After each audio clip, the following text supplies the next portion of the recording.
Thank you so much. A lot of people ask me why I started singing, and I wish I had a spiritual answer to give you, but it's purely because I didn't like to sweat. I was the kid on the playground. My mother would always put me in a pretty dress, and when those bangs were in style that you could curl backwards, I had those bangs, and I just thought it was more appropriate for me to sit next to the teacher on the playground, because why would I want to dirty my dress? And so my parents, I think, started getting a little worried, because here I came upon the age of 7 and I still didn't have a hobby. And so my parents suggested one day, they're like, how about a singing lesson? And so I started taking singing lessons when I was 7. And I really felt, called more so into Christian music at the age of 14. I was in a really bad car accident. I was on my way home from church one night, and some friends of mine, their mom was driving, and we were broadsided by a drunk driver, spun into traffic, hit by a truck full of furniture. And because of the impact, we hit the curb, and my seatbelt ripped, and I was ejected out of the car. And not only did God spare my life that night, I had no broken bones. So I said, all right, God, what do you want? And again, the only thing that I knew how to do was sing. And so I felt like that was what God wanted me to dedicate to him, was my gift of singing. And at age 18, while I was a senior in high school, I had a record label approach me to move to Nashville. And we went up there and we met with the record label, and I ended up signing with them and moving right after graduation, just me and my little poodle. And we moved to Nashville, Tennessee. And 10 months after I moved there, the record label filed for bankruptcy. And I just sat there in prayer and said, God, what do you want? What do you want me to do? You've moved me 2 states away from my family. Should I go back or should I stay? And I really felt like God was saying, stay. I want you to stay here for a little bit. And through that time, I worked on my project and worked on finishing my CD that I had started with the company. And in that time, I met who I thought was Mr. Wonderful.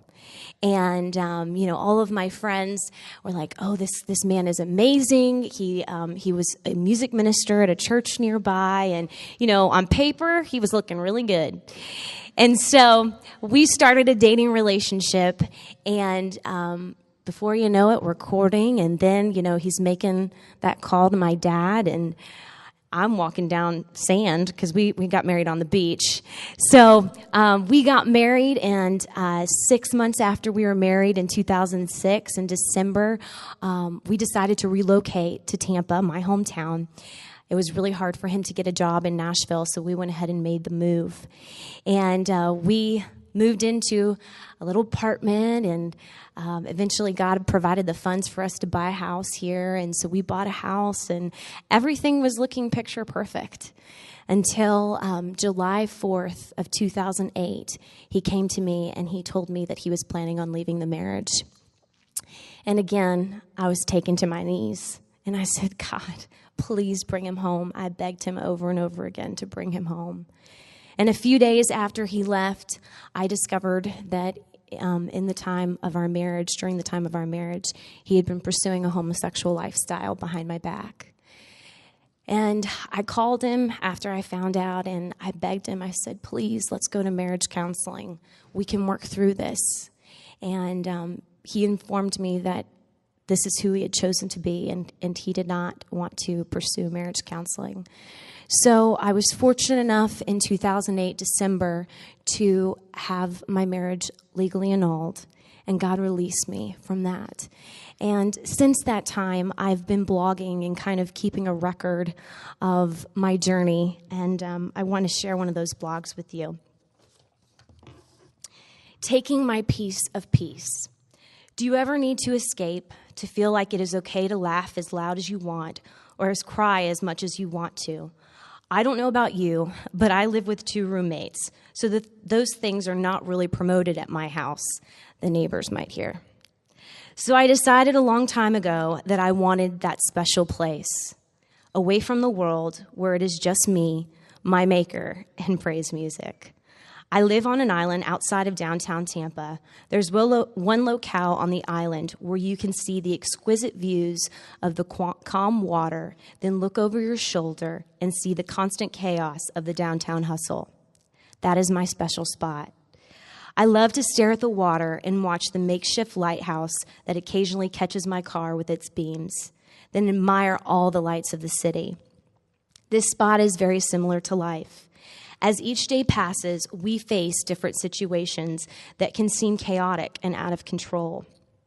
Many times people would assume that if everything were falling around us, then we must be falling apart on the inside. And that is not always true.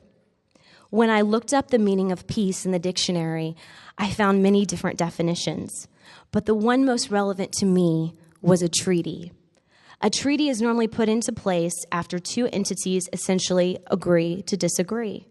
They meet in the middle, they find their spot, they agree to peace. Alike to my place in the middle of chaos and tranquility, that is where I find spiritual peace. Would you ever think that in the midst of discord between oneself and the world, that you can find peace, knowing that God is in the middle, keeping it all together?